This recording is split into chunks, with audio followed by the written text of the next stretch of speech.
maka akan banyak istilah juga ahlus sunnah, ahlul bidah. Agama seperti yang aku jalankan bersama para sahabatku, maka muncul istilah as-sunnah. Yang selamat itu ahlus sunnah, dari ajaran Nabi SAW, dan mereka berpecah belah menjadi tadi 72 golongan. Namun kelompok-kelompok yang berpecah belah ini. Selamat datang di channel Kalam Syiar FM. Assalamualaikum warahmatullahi wabarakatuh.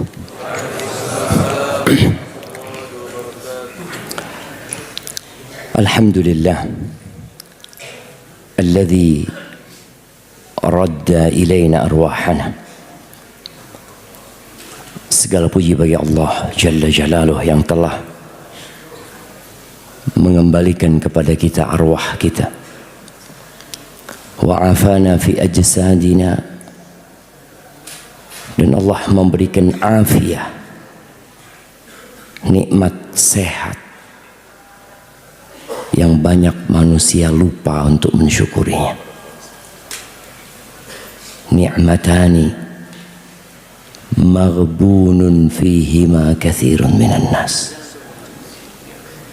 Ada dua nikmat yang banyak manusia lalai untuk mengingat dan mensyukurinya.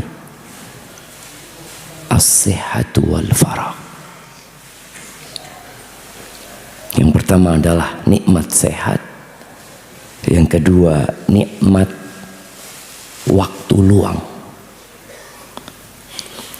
Orang pengangguran itu nikmat apa enggak, jemaah? Jemaah, nikmat apa enggak? Yang nganggur kepingin kerja, yang kerja kepingin istirahat. Itulah manusia. Padahal waktu luang itu nikmat yang tidak dirasakan oleh orang-orang yang sibuk. Bagaimana orang yang tidak punya pekerjaan bisa menghatamkan Al-Quran tiap 3 malam? Nggak ada kerjaan dia. Tapi karena dia tidak memandang itu nikmat,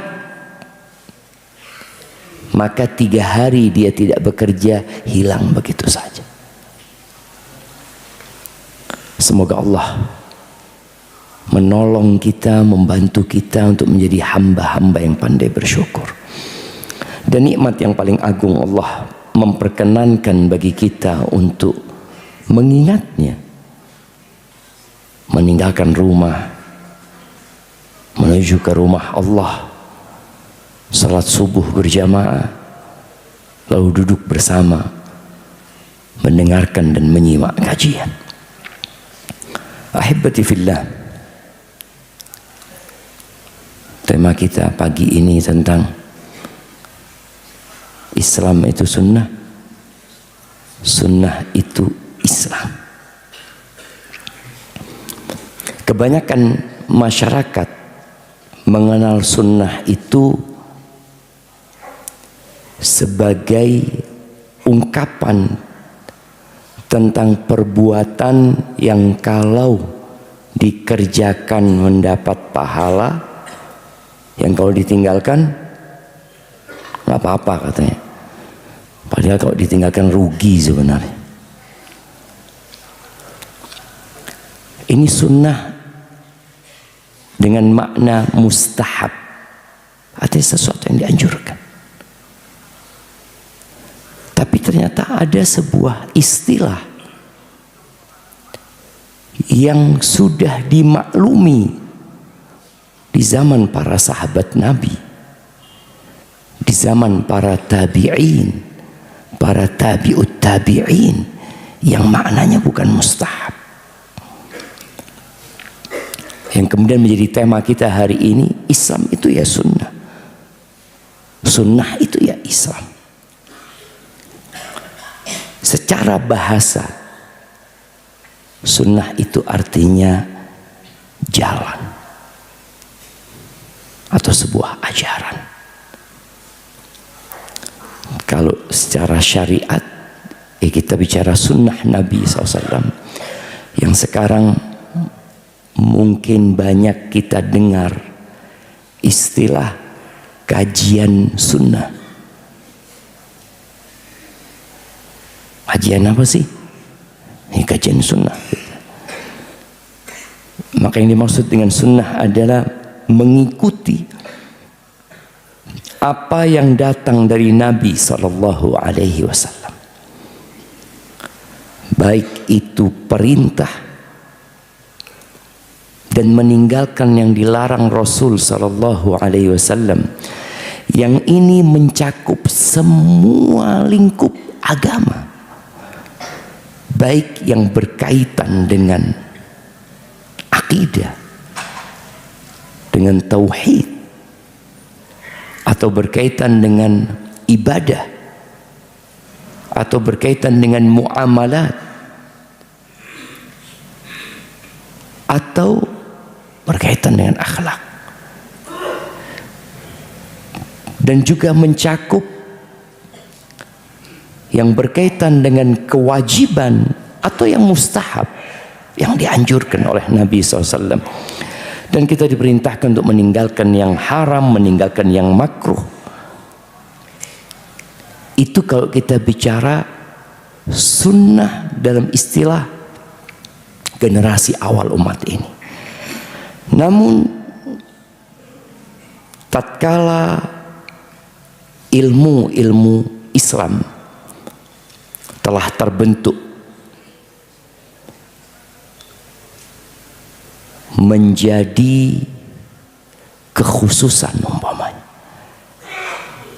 ada ilmu hadis, ada ilmu fikih, ada ilmu usulul fiqh, ada ilmu yang berkaitan dengan al-firaq, dengan sekte-sekte dalam Islam. Itu babnya mungkin bab akidah. Muncullah beberapa definisi sunnah yang berbeda. Contoh nih, sunnah dalam istilah ahli hadis.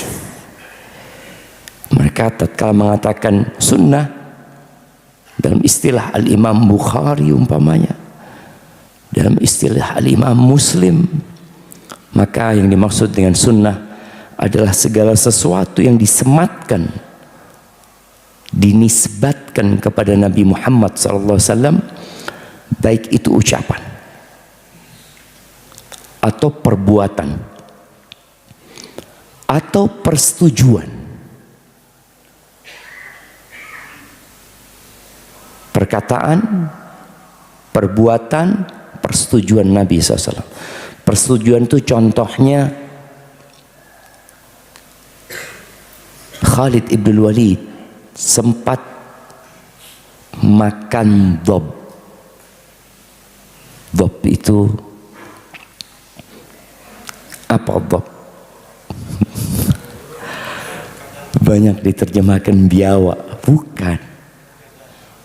Biawak itu makan dhab. Jadi lawannya dhab ini di padang pasir itu ya biawak.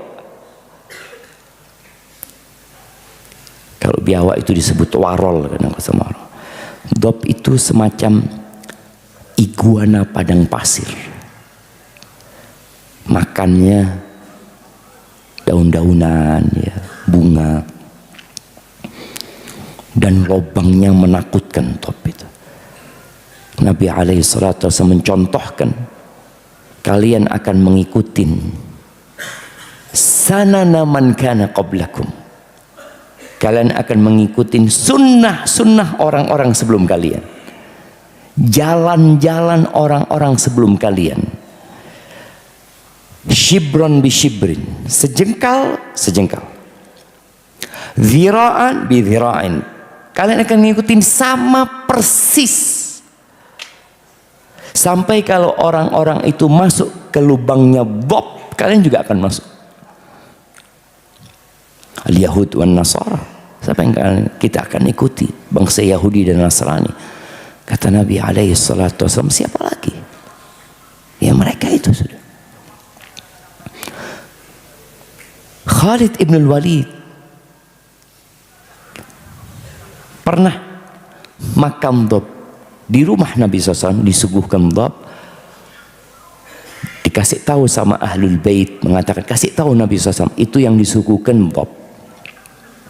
Ketika Nabi SAW dikasih tahu ini dhab, Nabi tidak menyentuhnya. Akhirnya para sahabat makan, dan ketika mereka makan Nabi mendiamkan. Berarti Nabi SAW setuju. Lalu Nabi ditanya, kenapa ya Rasulullah, apakah haram? Bukan. Laisa bi ardi qaumi, nggak ada dulu di kampungku. Artinya nggak biasa Nabi makan dhab sallallahu alaihi wasallam. Di Bukit Tinggi ini ada nggak makanan-makanan yang aneh? Ya?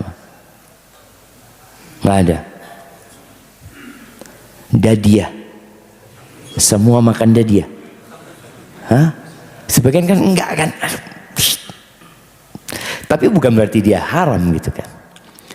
Jadi sunnah dalam pandangan ahli hadis adalah ucapan, perbuatan dan persetujuan yang dinisbatkan kepada Nabi SAW plus sifat-sifat Nabi SAW. Baik sifat yang berupa karakter Rasulullah SAW atau fisik.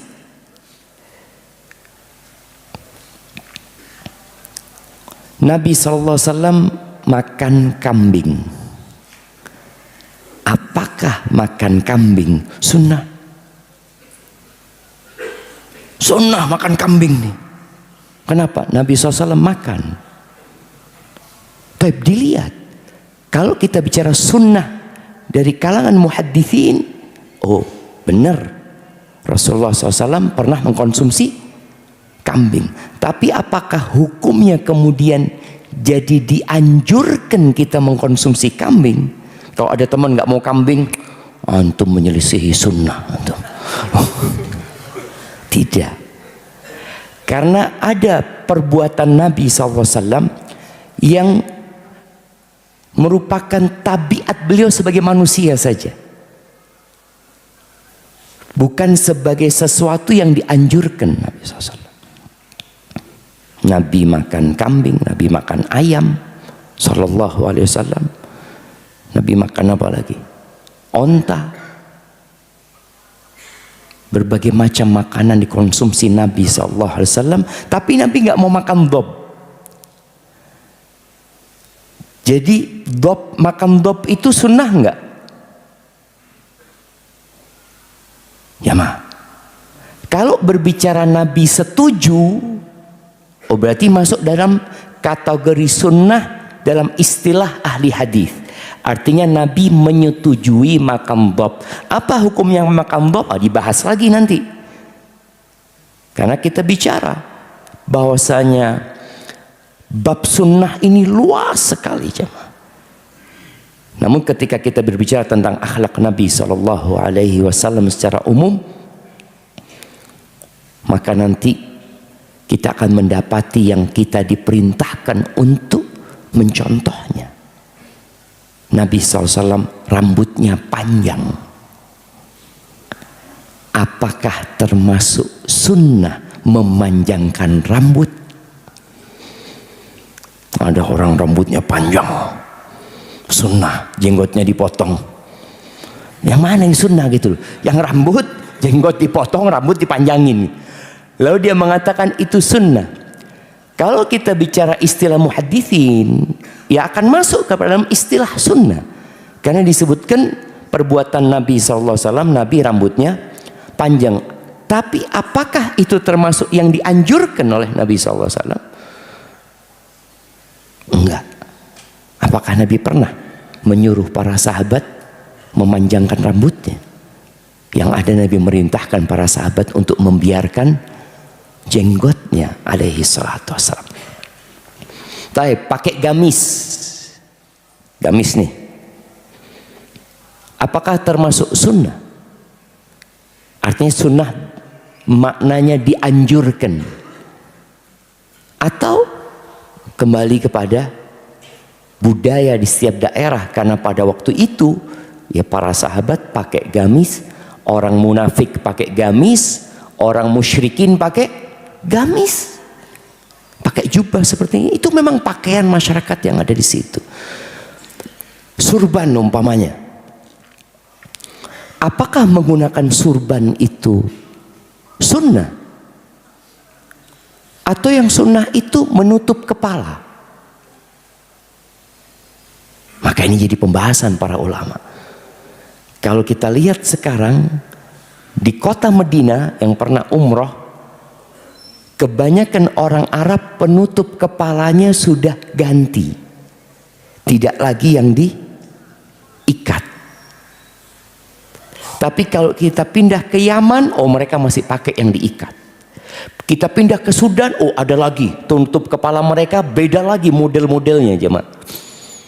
Maka ini perlu dikaji supaya kita tidak mudah mengklaim itu sebagai sunnah, artinya maknanya dianjurkan.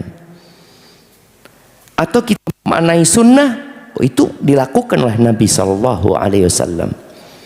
Atau itu disetujui oleh Nabi SAW dan dibiarkan oleh Rasulullah SAW, seperti mengkonsumsi dhab. Taib, itu sunnah dalam istilah ahli hadis. Sunnah dalam istilah ahli fikih dan usulul fiqh beda lagi. Mereka hanya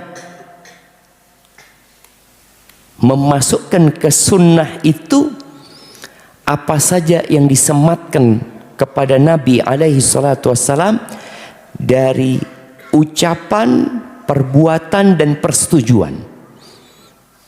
Karena mereka bicara dalil.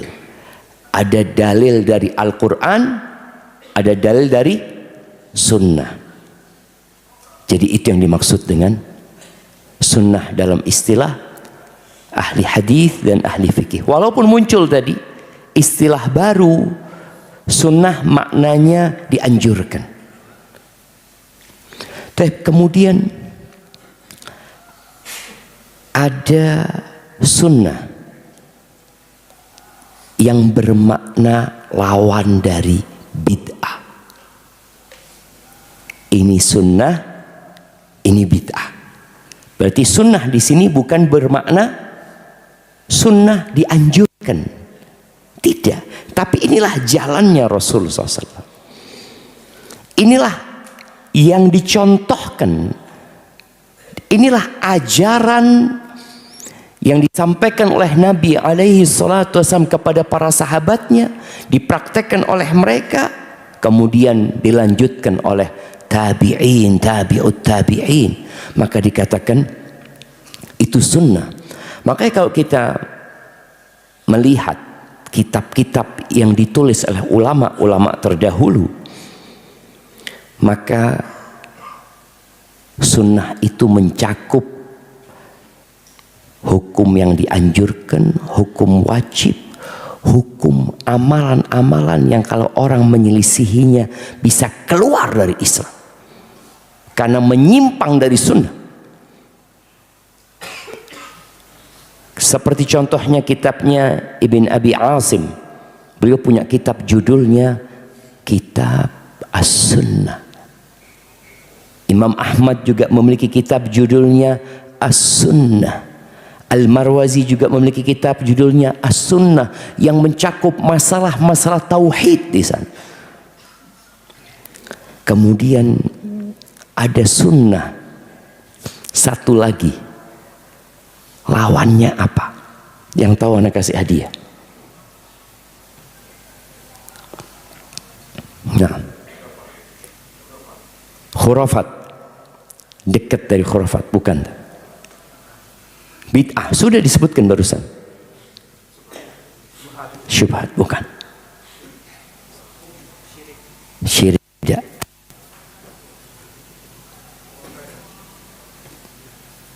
Bukan. Lah, yang sekarang lagi rame jemaah. Takhayul. Oh, bid'ah sudah disebutkan tadi. Sunnah lawannya Syiah. Iya, kan lagi rame sekarang berkaitan dengan kejadian perangnya Iran dengan Israel, kemudian rame sunnah Syiah, sunnah Syiah.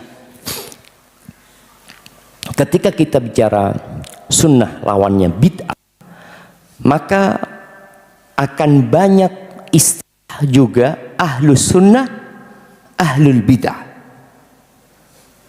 Dan ahlul bid'ah ini ketika Nabi SAW menyampaikan iftaraqatil yahud, bangsa Yahudi terpecah belah menjadi 71 golongan. Waftaraqatin nasara ala 72 firqah, orang-orang Nasrani terpecah belah menjadi 72 golongan. Wasataftariqu hadhil ummah, dan umat ini akan terpecah belah menjadi 73 firqah, 73 golongan, kulluha finnar illa wahidah, semuanya di neraka kecuali satu. Siapa satu itu? Nabi SAW menyebutkan ma ana alaihi wa ashabi, mereka yang menjalankan agama seperti yang aku jalankan bersama para sahabatku. Maka muncul istilah as-sunnah. Yang selamat itu ahlus sunnah, yang menjalankan agama seperti yang dijalankan oleh Nabi bersama para sahabatnya sallallahu alaihi wasallam. Dalam riwayat lain dikatakan humul jamaah, mereka jamaah yang berpegang teguh dengan kebenaran. Akhirnya muncul istilah ahlus sunnah wal jamaah. Lawannya ahlul bid'ah wal furqah, mereka orang-orang yang menyimpang dari sunnah tadi, dari ajaran Nabi SAW, dan mereka berpecah belah menjadi tadi 72 golongan. Namun kelompok-kelompok yang berpecah belah ini ketika berhadapan dengan Syiah semuanya jadinya sunnah. Karena kelompok-kelompok ini mereka mengakui khilafahnya Abu Bakar, mereka mengakui khilafahnya Umar bin Khattab, mereka mengakui khilafahnya Utsman bin Affan. Sedangkan Syiah tidak. Bahkan Syiah mengkafirkan para sahabat Nabi. Nanti kita akan bahas sedikit tentang Syiah, karena yang ana herankan sekarang banyak kelompok-kelompok yang seharusnya mereka menjadi lawannya Syiah, tahu-tahu mereka mendekat dengan Syiah. Dan ada usaha sejak zaman dulu ya, di Mesir dan di beberapa negara untuk mendekatkan antara sunnah dan Syiah. Padahal mereka lawan, kok bisa berdekatan gitu loh. Ada salah satu tokoh di negeri kita yang dia pernah jadi menteri agama. Dia memiliki beberapa buku jadi panutan masyarakat. Dia juga terkenal ahli tafsir. Dia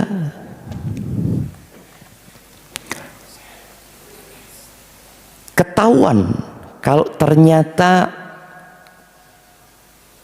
punya pemikiran yang sama dengan Syiah setelah dia menjadi public figure.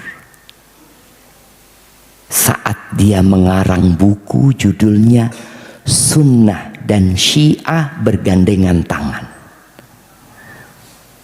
baru ketahuan, oh ternyata orang ini selama ini menampilkan diri sunnah dari sisi lawannya Syiah, tapi tatkala dia punya posisi, dia berusaha untuk mendekatkan yang berlawanan.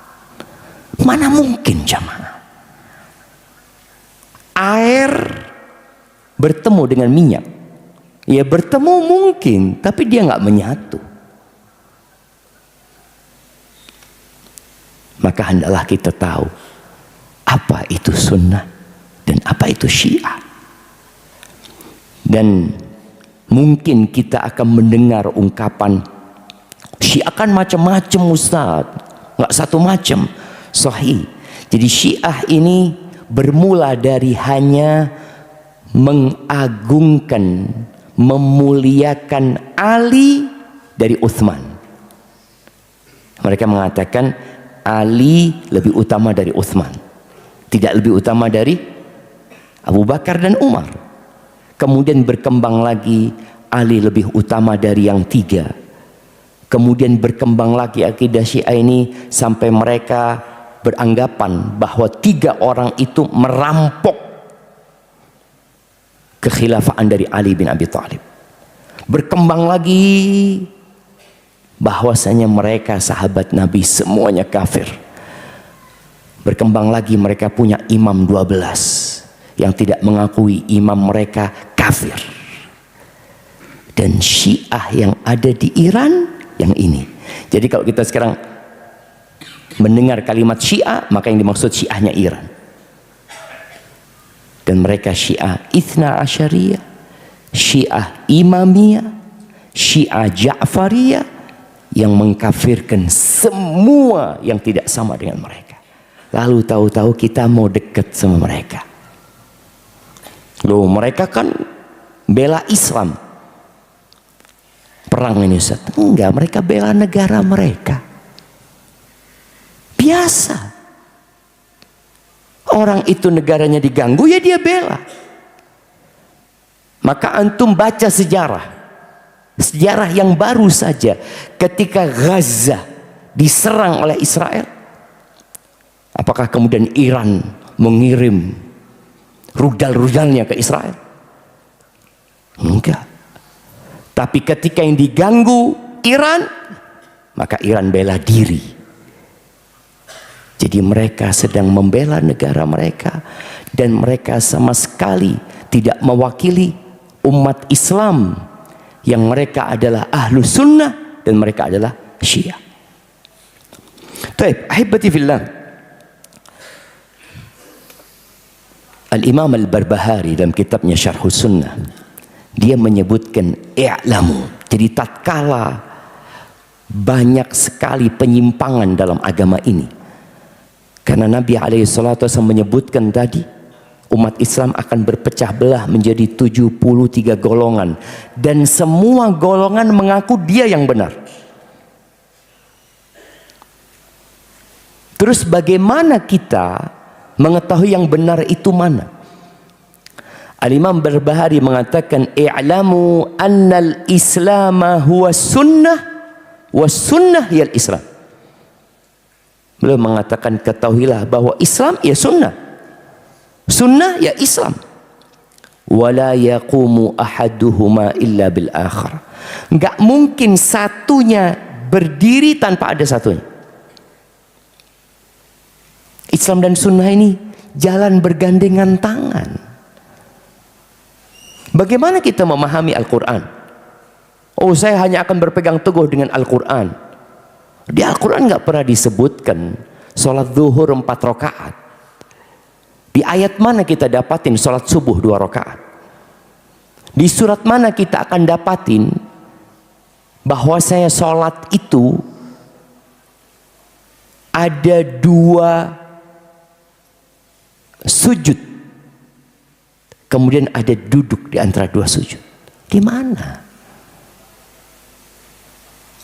Yang berkaitan dengan zakat umpamanya, di mana dijelaskan nisabnya zakat di sana? Tidak dijelaskan, jamaah. Dijelaskan di sunnah Nabi SAW. Maka tatkala seorang muslim, maka dia harus sunni. Dia harus mengikuti sunnahnya Nabi alaihi salatu wassalam tentang bagaimana menjalankan Islam ini. Dan Nabi alaihi salatu wassalam pernah menyampaikan kepada para sahabatnya, fa innahu man ya'ish minkum ba'di fasayara ikhtilafan katsira. Barang siapa di antara kalian hidup setelah aku mati, maka dia akan melihat dan mendapati banyak perselisihan. Solusinya apa? Fa'alaikum bisunnati. Ketika melihat banyak perselisihan dan semua mengatasnamakan Islam, ini ajaran Islam, ini nilai-nilai Islam, umat bingung dan dia tidak punya ilmu untuk mengkaji dan mendalami tentang masalah-masalah itu. Datang solusi dari Rasulullah SAW sebelum perselisihan terjadi. Fa'alaikum bisunnati. Kalian ikutlah sunnahku. Apa yang dimaksud dengan sunnahku di sini? Dari istilah yang tadi. Siapa yang mau jawab? Mencakup apa kalau ajaranku? Amaliyah saja. Qauliyah saja. Ketetapan persetujuan Nabi SAW sudah. Belum. Ini sunnati aja. Barakallahu fikum. Fadal hayu. Jadi kalau bicara sunnahku, ya semua ajaran Nabi SAW yang berkaitan dengan akidah, yang berkaitan dengan ibadah, yang berkaitan dengan muamalat, yang berkaitan dengan akhlak, semuanya. Dan ini juga penting buat kita yang mengaku ahlus sunnah wal jamaah, tapi akhlaknya bukan akhlaknya ahlus sunnah wal jamaah. Laisa minna. Nabi SAW mengatakan bukan termasuk dari golongan kami. Man lam yarham saghirana. Seorang yang tidak menyayangi yang kecil di antara kita. Walam yuwaqqir kabirana, dia tidak memuliakan yang tua di antara kita. Bukan dari golongan kami, yakni bukan dari sunnahku yang itu. Man raghiba an sunnati falaysa minni. Yang tidak suka dengan sunnahku bukan dari golonganku. Yang nggak mau nikah umpamanya, yang mau beribadah semau dia, saya mau sholat malam nggak tidur, saya mau puasa sepanjang tahun, bukan dari sunnahku. Nabi SAW man ghasya falaysa minna, menyampaikan itu. Barang siapa yang menipu bukan dari golongan kami. Engkau ngaku ahlus sunnah tapi kerjanya masih nipu teman-temanmu, utang nggak bayar. Siapa yang sampai hari ini utang belum bayar? Ngakunya ahlus sunnah. Kalau engkau ahlus sunnah itu bayar utang tepat waktu. Ahlus sunnah itu tidak menyelisihi janji. Yang menyelisihi janji itu ahlun nifaq, orang-orang munafik. Jadi kalau kita bicara fa'alaikum bisunnati, ikutin ajaranku, ikutin jalanku dalam semua bab itu. Dalam bab akidah, dalam bab ibadah, dalam bab muamalah, dalam bab akhlak. Karena ada sebagian orang yang mengaku dia mazhabnya Syafi'i, oke, kemudian akidahnya fulan, kemudian akhlaknya beda lagi semuanya. Kita semua harus menjadikan sunnah Nabi SAW rujukan. Kalau terjadi khilaf di antara mazhab Syafi'i, mazhab Maliki, mazhab Hanafi dan mazhab Hambali, solusinya apa? Alaikum bisunnati. Ketika akhir tahun Masehi selalu terjadi khilaf masalah mengucapkan selamat Natal. Ada ustadz yang ngomong boleh ustadz, ada yang mengatakan makruh, ada yang mengatakan haram. Terus kita umat bingung.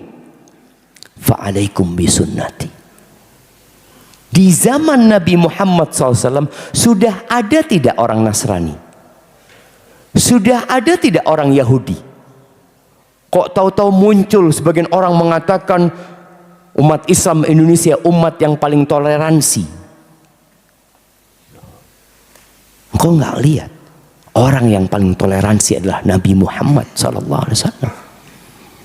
Terus kita mengklaim Orang yang paling toleransi adalah para sahabat Nabi sallallahu ala nabiyina wasallam wa radhiyallahu an ashabi ajmain. Lalu kita mengklaim kita orang yang paling toleransi. Iya, karena mereka tidak pernah berinteraksi kecuali dengan umat Islam. Ya Allah, Islam itu muncul di kota Mekah, semua orang musyrik. Mereka berinteraksi dengan Abu Jahal, dengan Abu Lahab. Di Ka'bah itu ada 360 berhala, dan tidak ada satupun yang dihancurkan sama Nabi SAW dan para sahabatnya ketika mereka 13 tahun berada di kota Mekah. Terus ngomong paling toleransi. Kapan dihancurkan berhala-berhala di Ka'bah? Penaklukan kota Mekah baru dihancurin. Ketika umat Islam berkuasa dan itu kesyirikan, dan orang-orang Mekah mereka tunduk, selesai. Di kota Madinah Nabi SAW hidup bertetanggaan sama Yahudi, bukan sama Nasrani lagi ya. Yahudi yang mereka benci sama Islam, tapi karena sama-sama warga negara Madinah, ia saling menghargai. Tapi kenapa kemudian orang-orang Yahudi diusir dari kota Madinah? Berkhianat mereka.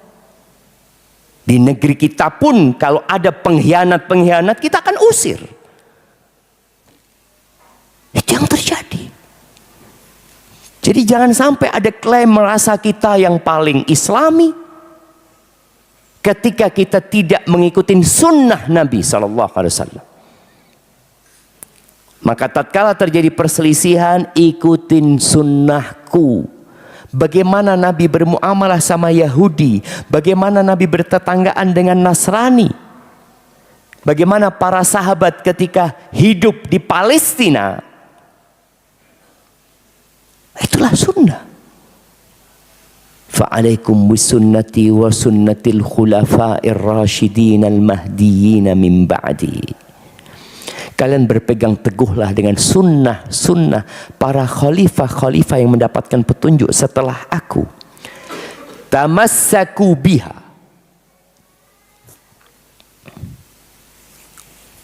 Nabi SAW mengatakan tamassaku, kalian pegang, berpegang teguhlah dengan sunnahku. Dan gak cukup, addu alaiha bin nawajid, gigit dengan gigi geraham kalian.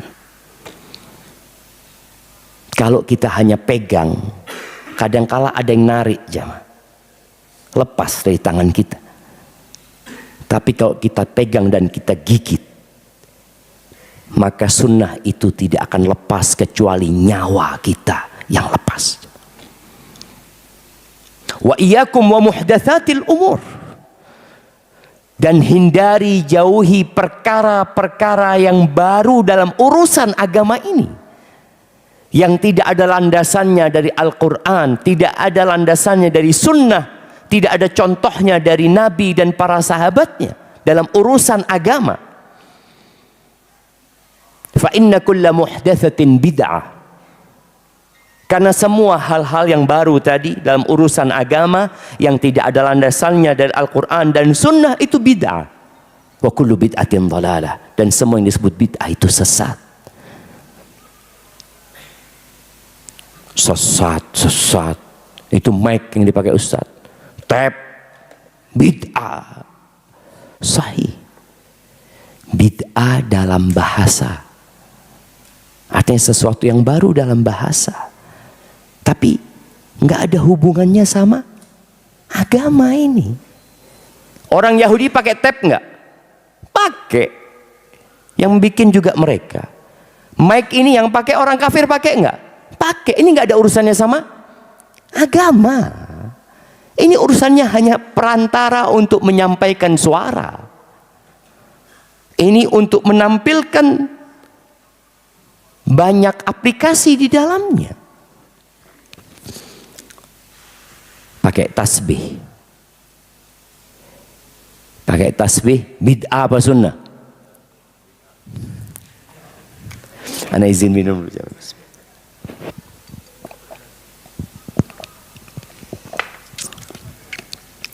Tasbih itu alat ibadah apa alat hitung?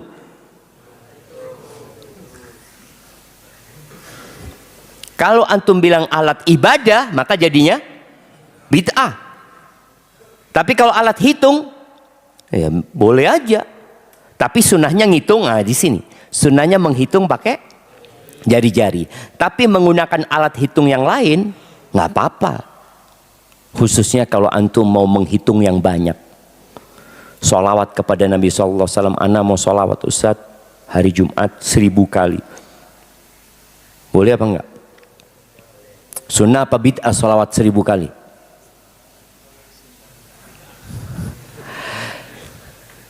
Sholawat disuruh banyak. 1000 boleh, tapi nggak boleh kita menetapkan nggak boleh lebih. 1000 aja. Oh, kalau engkau bilang nggak boleh lebih, perlu dalil. Karena dalil dari Nabi SAW mengatakan fa'akthiru, perbanyak. Berarti 1000 ke atas boleh, 1000 ke bawah juga boleh. Yang penting banyak, kata Nabi SAW. Contoh Nabi SAW setelah sholat mengucapkan subhanallah paling banyak berapa? 33 kali. Lalu antum mengatakan enggak, Nabi kan sudah diampuni dosa-dosanya SAW. Aku kan belum. Aku pokoknya subhanallah setelah sholat 3300. Waduh, ini butuh dalil. Dalil yang ada 33 kali. Emangnya nggak boleh ana baca subhanallah 3300? Boleh. Tapi jangan antum tetapkan selesai sholat. Antum mau baca kapan saja silahkan. Tapi angka itu jangan antum tetapkan sehingga nggak boleh ditambahin, nggak boleh dikurangin. Ana sholat subuh sejak dulu cuma 2 rakaat. Tapi karena ana banyak dosanya, insya Allah mulai besok ana mau 8 rakaat sama jamaah masjid ini. Bismillah. Bagaimana jamaah? Emangnya dosa kita sholat? Sholat diperintahkan, tapi tadi ada sunnahnya, ada aturannya, ada ketetapannya. Ana pernah sholat maghrib isya jamak qashar dalam sebuah perjalanan naik bus, mampir di rest area, ada imamnya sholat maghrib. Dia ngomong, jamak qashar ya? Iya. Tahu-tahu sholat maghrib 2 rakaat. Wallah dia sholat maghrib 2 rakaat. Ana ngomong, ana nambah kan. Terus ana, Bapak kok sholat maghribnya 2 rakaat loh? Kan saya sudah ngomong qashar. Oh iya ngomong qashar. Tapi maghrib gak bisa dikosor Pak. Ada kitabnya itu, kamu belum baca. Oh iya sudah. Aku sedebat panjang-panjang antum. Kalau nemu orang kayak gitu nggak perlu debat panjang-panjang. Anak iya sudah, dia punya kitab sendiri, mungkin nggak tahu. Tapi dia nyebutkan seperti itu. Maka ketika terjadi khilaf, ingat fa'alaikum bisunnati. Perkara-perkara yang baru dalam urusan agama, dalam urusan ibadah atau keyakinan. Dan bicara bid'ah ini, yang lawannya sunnah. Bid'ah itu ada bid'ah mukaffirah, ada bid'ah mufassiqah. Ada bid'ah yang menyebabkan pelakunya kafir. Seperti bid'ahnya kaum hululiyah, ittihadiyah, yang mereka mengatakan Allah bisa menyatu dengan hambanya. Bid'ah yang mengatakan para sahabat semuanya kafir. Itu pemikiran. Jadi bid'ah itu ada bid'ah yang berupa amalia, ada bid'ah yang merupakan keyakinan. Itu bisa membuat orang keluar dari Islam.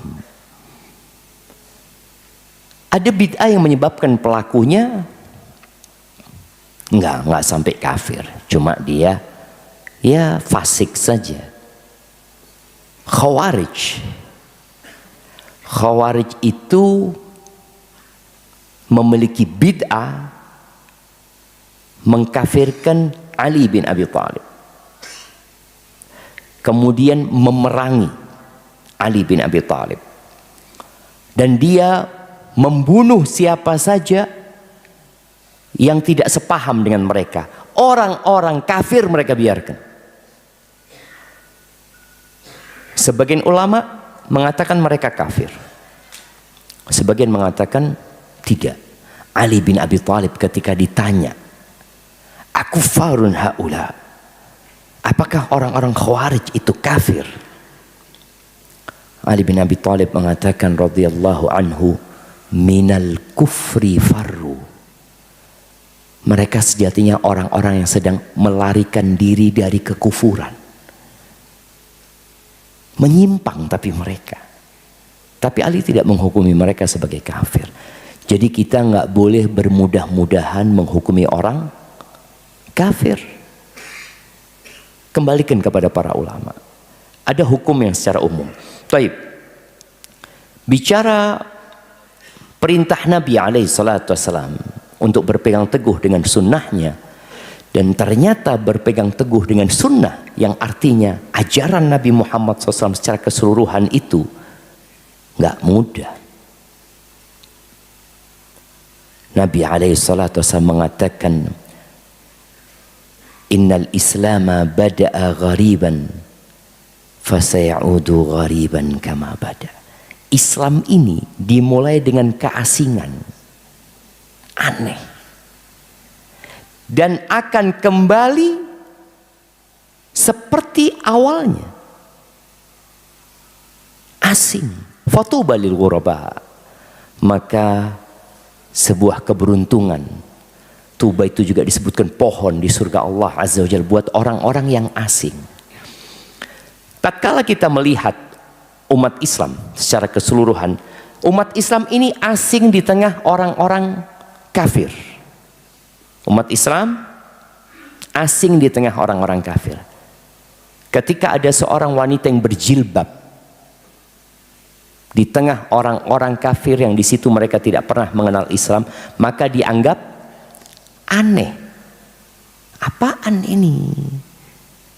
Ketika mereka melihat ada muslim sholat, mereka perhatikan. Beberapa orang non muslim itu masuk ke masjid umat Islam untuk melihat ibadahnya umat Islam, karena diingat, kok gitu ya mereka ruku, sujud, ngapain mereka? Kemudian seorang muslim yang berpegang dengan sunnah di tengah kaum muslimin yang mereka tenggelam dalam perbuatan-perbuatan yang menyelisihi sunnah, maka dianggap asing. Jenggot asing nggak di tengah orang-orang yang motong jenggot?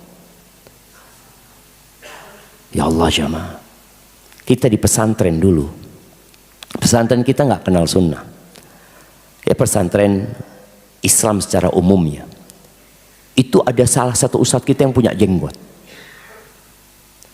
Kita santri itu memperolok-olok ustadz ini. Ustadz itu pernah lanjut belajar, lalu balik lagi. Itu santri tulis di tembok, tulisannya kambing, comeback, kata dia. Iya jemaah, seperti kambing. Apa sih jenggot cuma 7 helai dipiara itu? Jadi olok-olokan. Padahal Nabi SAW mengatakan u'ful liha atau a'ful liha, biarkan jenggot, wahfus syawarib, dan kalian cukur itu kumis. Ini sunnah. Hukumnya apa? Apakah hukumnya anjuran? Kalau bicara perintah Nabi SAW, perintah itu bisa wajib, bisa anjuran, tapi ini sunnah loh. Nabi SAW membiarkan jenggotnya, para sahabat Nabi membiarkan jenggotnya. Lalu muncul orang berjenggot dianggap aneh di masyarakat. Kalau jalan dilihat, lihat kambing jadi lewat itu, Masya Allah ya. Baik, cingkrang, kebanjiran ya Maya. Memendekkan pakaian, artinya mengangkat pakaian di atas mata kaki, itu termasuk sunnah apa tidak? Sunnah ajaran Nabi Muhammad SAW. Ada perintah Nabi SAW, ada larangan memanjangkan di bawah mata kaki. Kalau kemudian kalau kita bicara hukumnya, mungkin kita akan mendapati para ulama berbeda pendapat.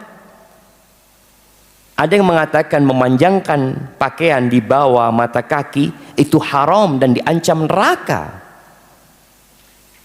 Ada yang mengatakan, oh itu haram kalau sombong. Kalau tidak sombong, makruh, bukan boleh. Al-Imam An-Nawawi dalam kitabnya Riyadhus Shalihin, beliau membahas tentang masalah ini. Beliau condong kepada yang berpendapat haramnya memanjangkan pakaian di bawah mata kaki kalau sombong, dan makruh kalau tidak sombong. Itu pendapat Imam Nawawi. Yang terjadi di masyarakat, kalau ada orang mengangkat pakaian di atas mata kaki, apa kata mereka? Kebanjiran. Padahal itu sunnah, itu ajaran Nabi SAW.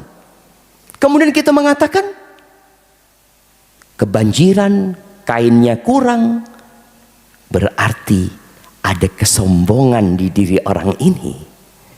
Memandang kepada orang yang mengamalkan sunnah aneh. Dia yang benar, seharusnya berpakaian seperti ini nih. Maka akhirnya dia termasuk kepada yang haram. Secara sepakat semua ulama, kalau ada kesombongan. Tapi jemaah, pendapat yang mengatakan haram dengan sombong dengan tidak sombong, mungkin pendapat yang lebih kuat. Dan kalau kita lihat bagaimana Nabi Muhammad SAW, nggak pernah beliau memanjangkan pakaiannya. Beliau selalu mengangkat pakaiannya. Pernah beliau melihat seorang sahabat pakai sarung menutup mata kaki. Lalu Nabi SAW mengatakan kepada sahabat ini, "Ama fiyya qudwah?" Bukankah di diriku itu ada contoh dan teladan yang baik? Lalu sahabat ini menoleh kepada sarungnya Nabi SAW. Fa'idha huwa nisfus saq. Ternyata sarungnya Nabi Muhammad SAW setengah betis. Lalu sahabat ini mengangkat sarungnya supaya sama dengan Nabi SAW, mengikuti sunnah. Tapi sekarang kalau ada orang pakai sarung setengah betis, apa kata masyarakat? Menyimpang, aliran aneh. Ini kayaknya Wahabi ini. Ini celeng ini. Ada jamaah yang beranggapan seperti itu. Na'udzubillah min dzalik. Padahal itu sunnah. Itu dicontohkan oleh Nabi Muhammad SAW dan dipraktikkan oleh para sahabat. Lalu dijadikan bahan olok-olok. Ya karena nggak ngerti dengan sunnah. Ada seorang ditanya, ketika dia pakai celana di atas mata kaki. Sebelumnya dia celananya menutup mata kaki. Kemudian ketemu orang, loh, antum kenapa celananya kok berubah sekarang? Tadi. Iya. Rasul sallallahu alaihi wasallam melarang kita memanjangkan pakaian di bawah mata kaki. Hadisnya memang ada yang sombong dan ada yang tidak sombong. Ana lebih memilih berhati-hati. Laong cuma mengangkat sedikit sih, apa salahnya? Dan insya Allah ana selamat. Kalau ternyata hanya makruh, kalau nggak sombong, ana selamat. Ana tetap dapat pahala. Kalau haram, ana lebih selamat lagi. Dan seperti itu seorang muslim ketika berhadapan dengan sunnah. Sunnah ini jalan keselamatan, jemaah. Beratnya menjalankan sunnah karena di tengah-tengah masyarakat yang muslim yang mereka tidak mengenal sunnah, maka dianggap aneh. Jenggot, anak ingat ketika anak pulang dari pesantren, anak pakai jenggot. Sebelumnya jenggot anak potong terus ya. Model gini, model macam-macam sudah jemaah. Anak SMA, kelas 3 SMA. Anak pulang ke rumah, anak biarkan jenggot anak. Anak langsung disidang sama orang tua, sama paman juga. Ditanya, Syafiq ikut aliran apa? Loh, bayangin jemaah. Pakai jenggot langsung ditanya ikut aliran apa? Ini dari anehnya orang yang pakai jenggot. Apalagi masih muda. Kalau siapa pemain bola yang sempat pakai jenggot? Siapa? Messi. Ini kasih hadiah buat antum. Kenal sama Messi. Iya, ketika Messi pakai jenggot, oh pada pakai jenggot fans-fansnya. Bukan karena sunnah. Ketika ada orang-orang yang pakai celana di atas mata kaki, artis-artis Korea, ya, yang celananya di atas mata kaki ini tuh keren kata dia. Tapi kalau muslim pakai di atas mata kaki kebanjiran nanti kata. Jadi tadi kita melihat masyarakat ini memandang sesuatu, kalau alasannya agama, maka mereka akan menentang. Kalau alasannya gaya, oh fadol. Ketika Anda sampaikan, oh jenggot ini sunnahnya Nabi Muhammad SAW. Sunnah bukan berarti hukumnya sunnah. Artinya ini diperintahkan oleh Nabi SAW. Dan beliau mempraktekannya. Secara amalan beliau mengamalkan, secara ucapan beliau mengucapkan, secara kesepakatan beliau menyepakati semua sahabat melakukan itu. Dan secara fisik Nabi SAW, beliau berjenggot SAW. Lalu keluarga yang nyidang anak ini mengatakan, yang pakai jenggot itu orang-orang sepuh, orang-orang tua. Lalu anak waktu itu masih muda, anak kurang ajar juga. Jemaah mudah-mudahan diampuni sama Allah SWT. Kita itu anak muda kadang-kala memang amar ma'rufnya nggak hikmah. Anak mengatakan, mana orang-orang tua yang pakai jenggot? Semua pada dipotong jenggotnya. Dan betul, semua pada dipotong jenggotnya. Ini urusannya agama. Maka mereka akhirnya menentang karena dianggap mereka tidak menjalankan agama dengan baik. Tapi kalau dikatakan, oh ini gaya, oh bagus kalau gaya, keren. Nabi SAW menyampaikan jamaah, inna min waraikum ayyamas sabr. Di balik kalian itu ada hari-hari yang penuh kesabaran. As-sabru fihi mithlu qabdi 'alal jamr. Kesabaran di dalamnya seperti orang yang memegang bara api, jemaah. Siapa yang kuat? Kita pegang bara api, luka. Kalau dibiarkan luka, dilepas, kita akhirnya tidak memegang ajaran agama itu. Tapi pahalanya kata Nabi SAW, lil amili fihinna bima antum alaih ajru khamsina minkum. Untuk orang yang berpegang teguh dengan agamanya pada waktu itu, yang mengamalkan seperti yang diamalkan para sahabat Nabi, itu akan mendapatkan pahala 50 orang dari kalian.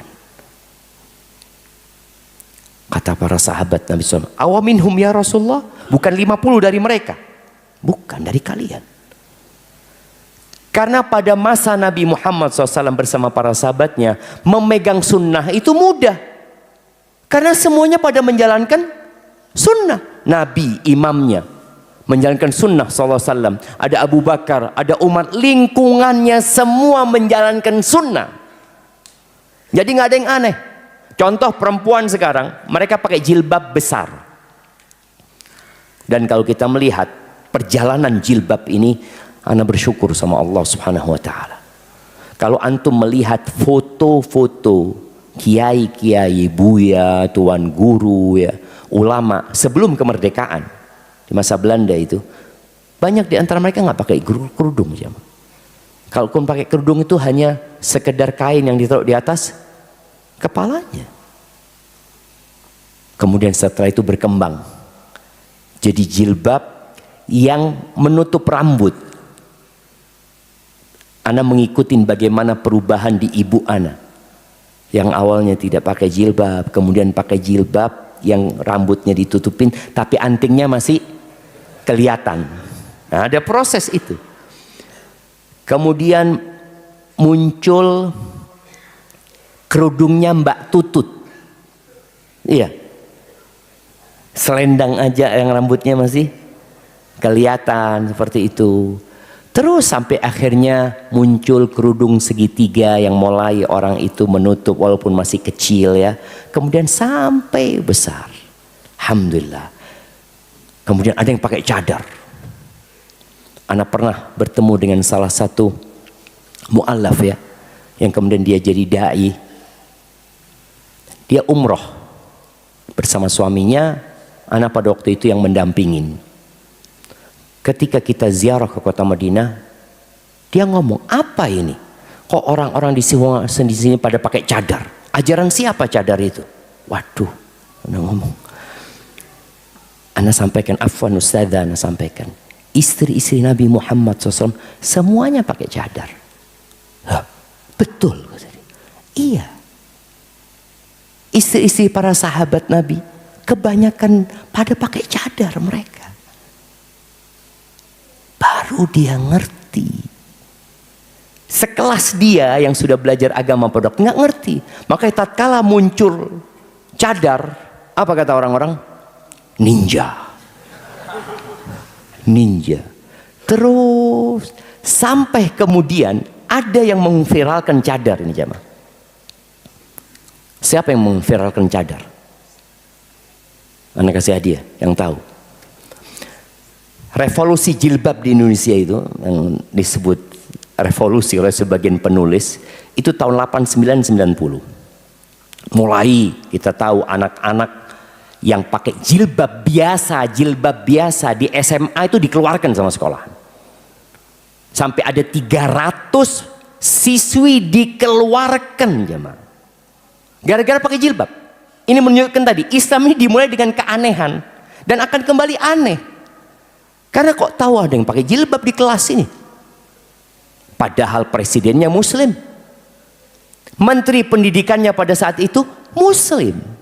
Kepala sekolah yang mengeluarkan anak itu muslim. Guru-gurunya muslim. Tinggal di negeri mayoritas muslim. Tapi jilbab dianggap aneh.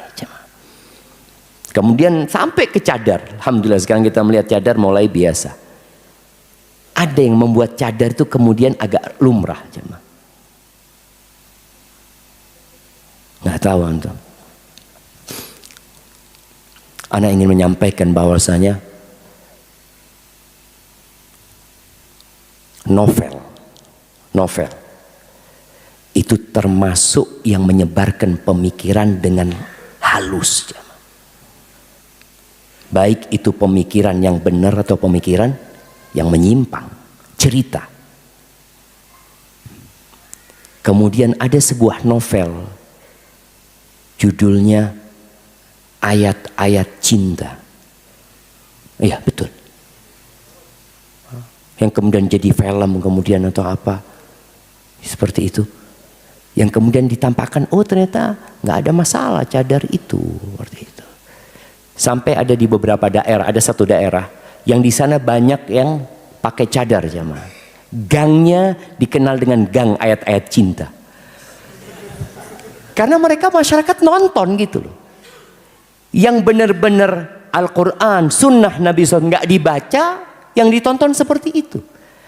Dan saat ini orang-orang Barat sedang berusaha untuk menyebarkan LGBT, feminisme.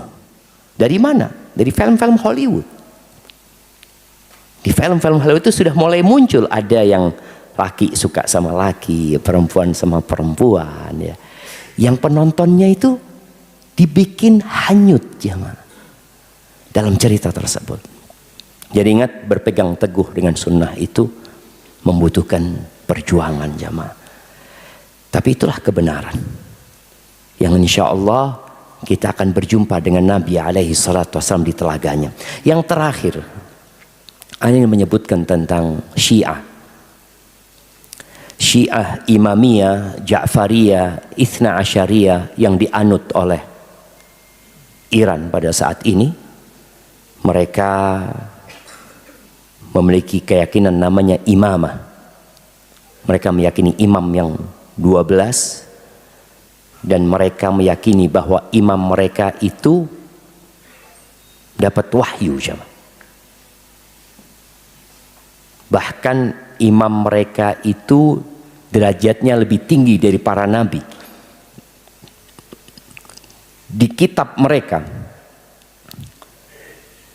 ini dari kitab Biharul Anwar ya, Ana hanya akan menyebutkan bab yang ada di kitab itu. Ana tidak akan bahas tentang isinya.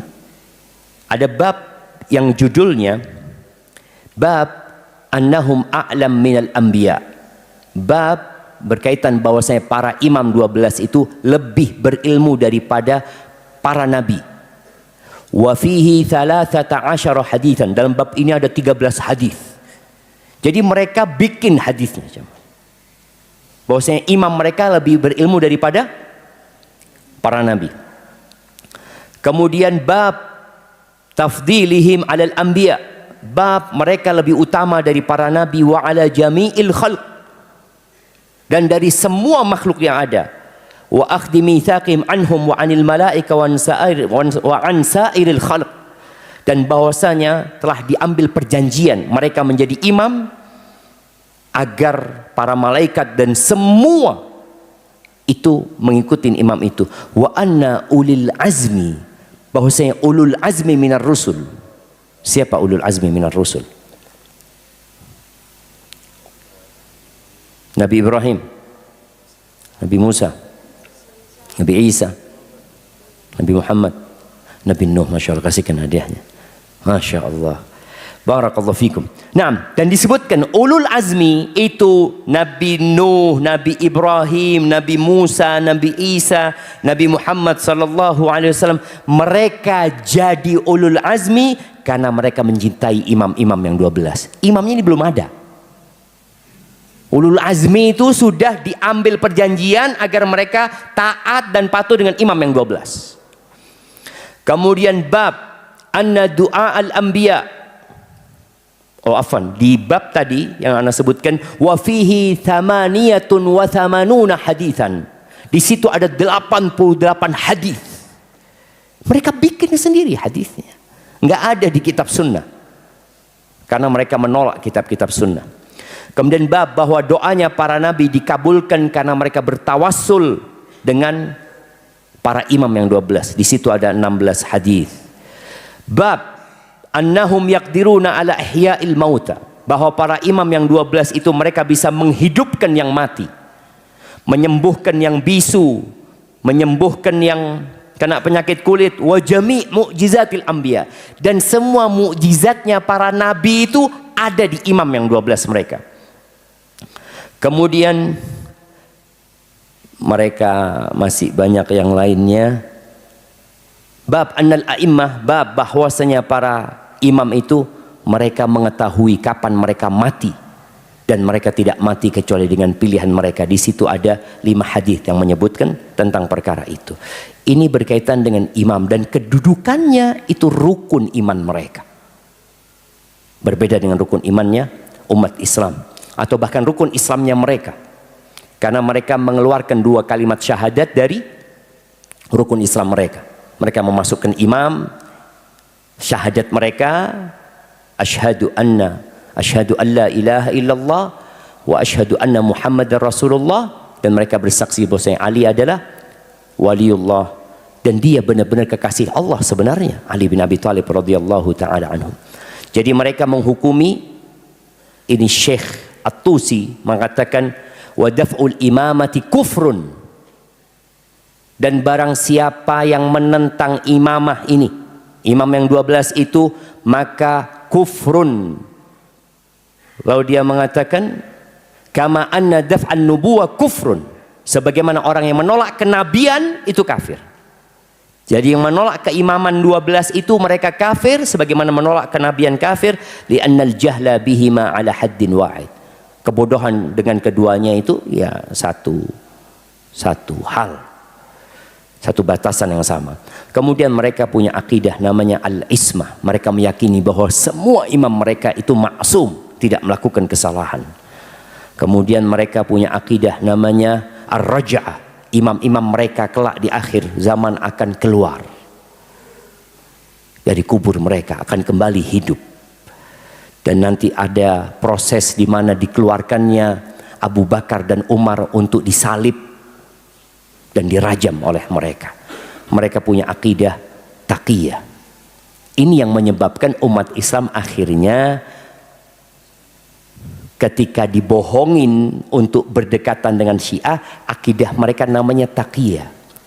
Taqiyah itu menyembunyikan akidah mereka yang sebenarnya dan menampakkan yang tidak mereka yakini. Kenapa kemudian orang-orang kok mau mengagungkan Syiah di Iran pada hari ini? Ya karena mereka nggak ngerti. Lu gimana sih? Ana berangkat ke sana, Qurannya sama Ustaz. Ana beli mushaf yang ada di Iran, sama persis. Ya jelas, nggak mungkin mereka mengeluarkan Quran yang mereka janjikan. Umat Islam semua akan menolak. Maka mereka harus melakukan taqiyah, dan mereka mengatakan la dina liman la taqiyata lahu. Tidak beragama orang yang tidak melakukan taqiyah. Ali bin Abi Thalib, kenapa dia kok diam saja tatkala Abu Bakar menjadi khalifah? Kalau dia seharusnya menjadi khalifah. Kenapa dia diam saja ketika Umar menjadi khalifah, Utsman menjadi khalifah? Ali sedang taqiyah. Mereka mengatakan itu. Terus kenapa Nabi Muhammad SAW menikahkan? Kenapa Nabi Muhammad SAW menikahkan Utsman dengan dua putrinya? Nabi sedang taqiyah. Terus mereka mengatakan seperti itu. Kenapa Ali bin Abi Thalib menikahkan putrinya? Ini sejarah mencatat dalam buku Syiah, dalam buku Sunnah, bahwa Ali bin Abi Thalib menikahkan putrinya yang bernama Ummu Kulthum dengan Umar bin Khattab. Umar ini umurnya di atasnya Ali. Ali menikahkan putrinya dengan Umar bin Khattab. Apa kata mereka? Umar sedang taqiyah. Pokoknya mereka punya dua hal ini yang menyebabkan mereka bisa selamat, taqiyah. Makanya mereka kalau ditanya, apakah kalian mengkafirkan sahabat? Lah, Abu Bakar As-Siddiq radhiyallahu anhu, Umar radhiyallahu anhu. Tapi sekarang mereka sudah sulit untuk melakukan taqiyah. Karena banyak video-video mereka benar-benar mengkafirkan Abu Bakar, mengkafirkan Umar. Kalau Abu Bakar dan Umar kafir, kira-kira antum masih Islam? Itu yang dapat Anda sampaikan jamaah.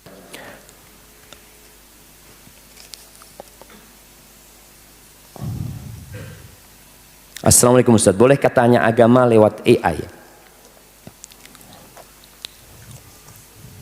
Boleh nggak jamaah? AI ini menyimpulkan dari referensi yang paling banyak. Kalau referensi yang paling banyak, dan sekarang Syiah sedang gencar ya. Kalau kita mencari pencarian di Google, ternyata sudah mulai banyak situs-situs Syiah yang di-up. Kayaknya memang ada usaha yang masif, perencanaan yang matang.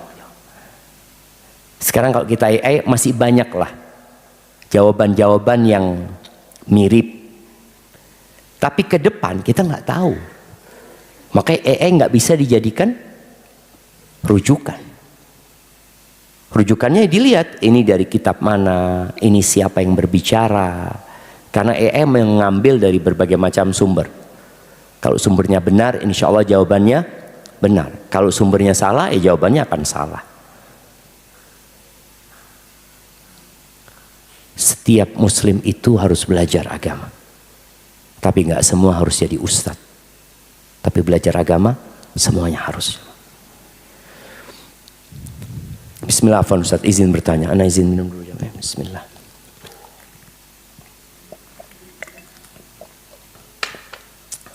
Alhamdulillah. Ibu Ana tidak suka dengan suami Ana. Yang penting anti suka sebenarnya. Sering berkata kasar langsung kepada suami Ana. Bagaimana Ana sebagai anak dan sebagai istri Ustaz? Berdosakah anak jika tidak membawa ibu tinggal bersama? Tolong doakan anak bisa menjadi anak yang berbakti kepada orang tua dan istri yang bisa menjaga kehormatan suami. Dan berdosakah anak memberi uang ke ibu anak dari penghasilan suami mengingat beliau tak suka dengan suami anak? Yang pertama, ini buat kita semua.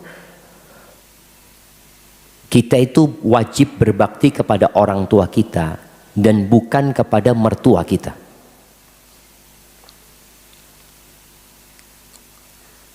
Istri juga sama. Istri punya kewajiban berbakti kepada orang tuanya, bukan kepada mertuanya.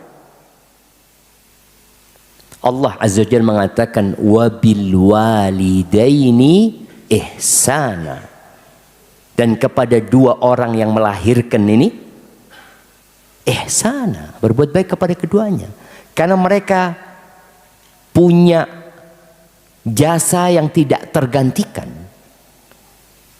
Orang tua angkat nggak sama dengan orang tua kandung, orang tua asuh umpamanya. Tetap anak itu wajib berbakti kepada orang tuanya.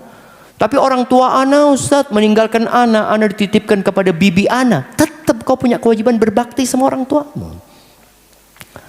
Namun ketika suami istri menikah, maka mereka harus saling tolong menolong dalam kebajikan, dan diantaranya dalam berbakti kepada orang tua. Bagaimana istri mendorong suaminya berbakti kepada orang tuanya, bagaimana suami mengajarin istrinya untuk tetap berbakti kepada orang tuanya.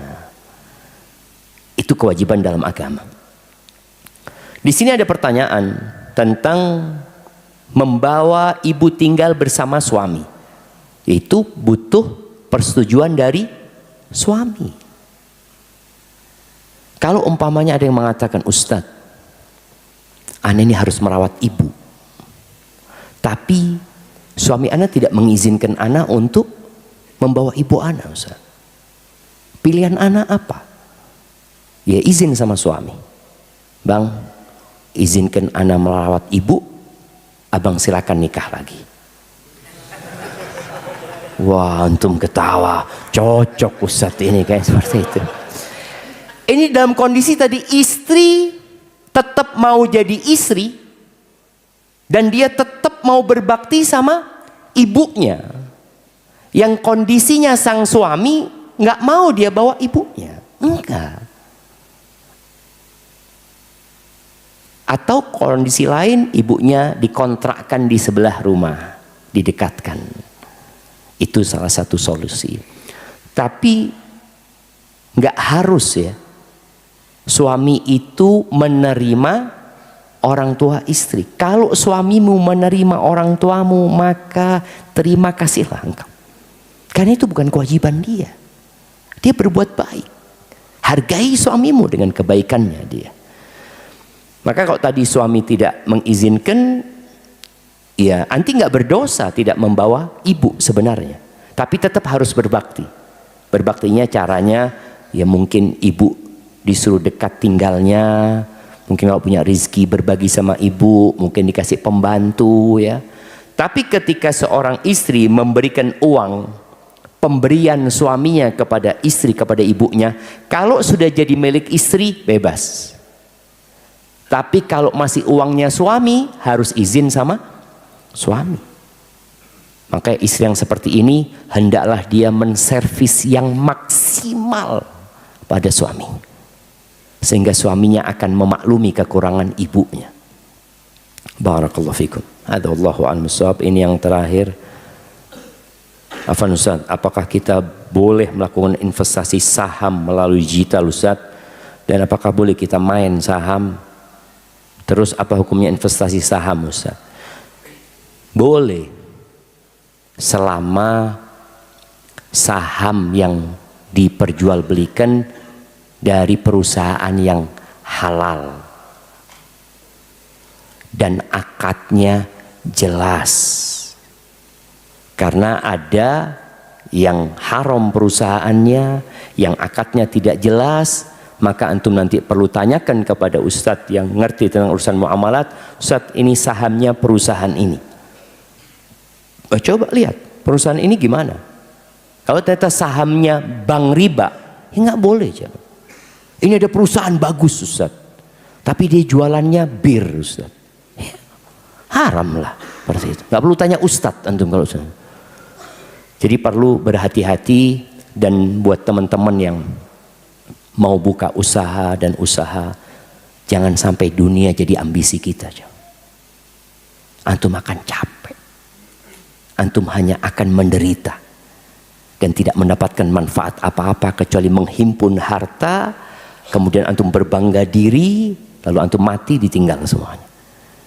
Maka tetap fokus dengan halal haram dan mengingat bahwasanya ambisi kita hidup adalah mengabdi kepada Allah Azza wa Jal, dan jalan keselamatan itu adalah mengikuti Islam dan mengikuti sunnah Nabi SAW, karena Islam itu sunnah dan sunnah itu adalah Islam. Hadza wa sallallahu ala nabiyyina Muhammadin wa ala alihi wasallam. Subhanakallahumma bihamdika asyhadu an la ilaha illa anta astaghfiruka wa atubu ilaik. Assalamualaikum warahmatullahi wabarakatuh.